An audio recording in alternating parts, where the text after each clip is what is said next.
this one, again, it's different from the other two in the fact that it's not a seminal knockout moment that you're meeting that moment as a broadcaster, because you never know when the knockout punch is coming, but you might be prepared for it, obviously, as you would be.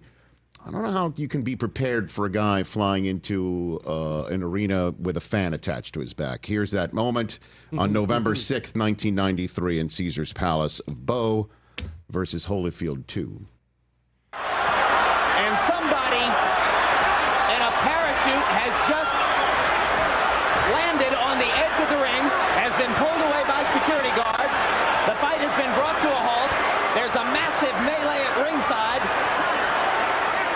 as this fellow with a motorized parachute has landed right on top of spectators and officials at ringside. Fan man. I mean, the fan man moment. Mondo Bizarro. Yeah, and I get about probably 15, 20 seconds of preparation.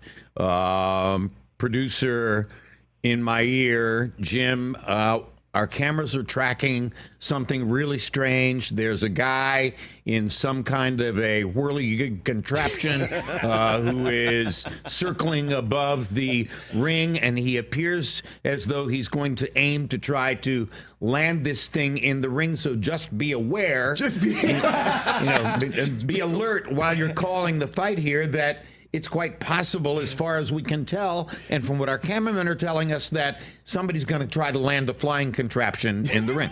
And he did.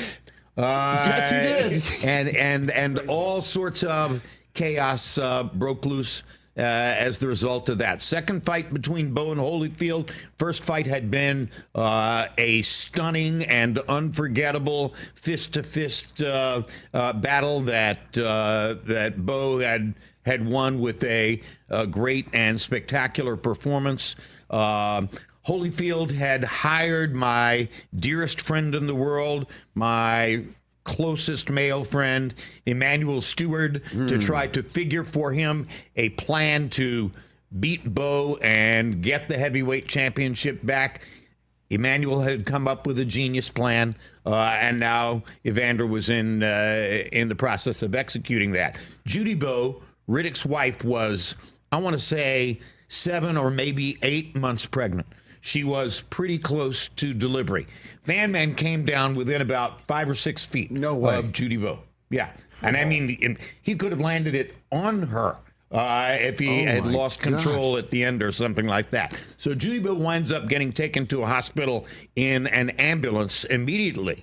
And now from that point forward, we're trying to call the fight and at the same time wonder what is happening to Judy Bowe, who is ready to deliver a child and is now at the emergency room in the middle of the fight. And Riddick must have known that, right? And I am very convinced that Riddick knew that.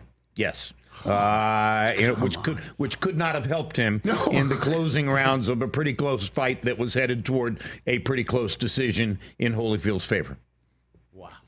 I just love that because, you get all sorts of heads up from your producers in your ear in your career. Never like, well, somebody's got a fan attached and he's circling the stadium. It looks like he's landing. There's the show that the public sees, and there's the show that we hear in our ears. Okay? And the feedback is not always the same. That's right. Catch the Rich Eisen Show every single day on the Roku channel, 12 to 3 Eastern, for free.